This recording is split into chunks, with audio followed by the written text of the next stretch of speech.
Serial killer doctor Devendra Sharma അറസ്റ്റിൽ.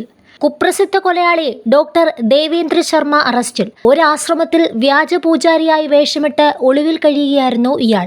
രാജസ്ഥാനിലെ ദൗസയിൽ നിന്ന് ഡൽഹി പോലീസാണ് അറസ്റ്റ് ചെയ്തത്. 50-ലധികം കൊലപാതക കേസുകളിൽ പ്രതിയാണ് ദേവേന്ദർ ശർമ്മ.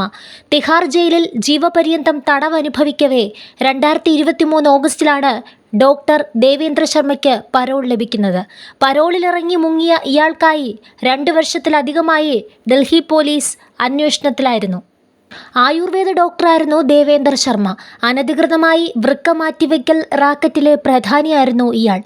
1998-നും 2004-നും ഇടയിൽ 125-ലധികം അനധികൃത വൃക്ക മാറ്റിവെക്കൽ ശസ്ത്രക്രിയകളാണ് ഇയാൾ നടത്തിയത്. 2002-നും 2004-നും ഇടയിൽ 21 ടാക്സി ട്രക്ക് ഡ്രൈവർമാരെ ഇയാൾ കൊലപ്പെടുത്തി. തുടർന്ന് മുതലകൾ നിറഞ്ഞ ഉത്തർപ്രദേശിലെ കാസ്ഗഞ്ചിലെ ഹസാര കനാലിലേക്ക് ഇയാൾ ഇരകളുടെ മൃതദേഹങ്ങൾ തള്ളുകയായിരുന്നു.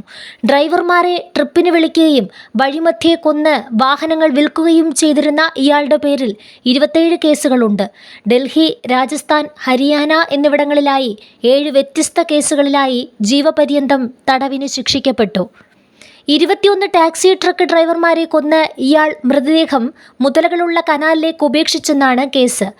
വാഹനങ്ങൾ തട്ടിയെടുത്ത് മറിച്ചു വിൽക്കാനായിരുന്നു കൊലപാതകങ്ങൾ.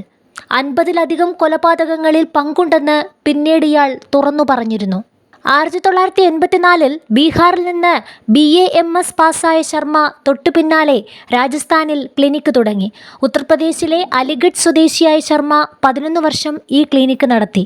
94-ൽ ഗ്യാസ് ഡീലർഷിപ്പ് ഇടപാടിൽ വലിയ സാമ്പത്തിക നഷ്ടം സംഭവിച്ചതിനു ശേഷമാണ് ശർമ്മ കുറ്റകൃത്യത്തിലേക്ക് തിരിഞ്ഞത്.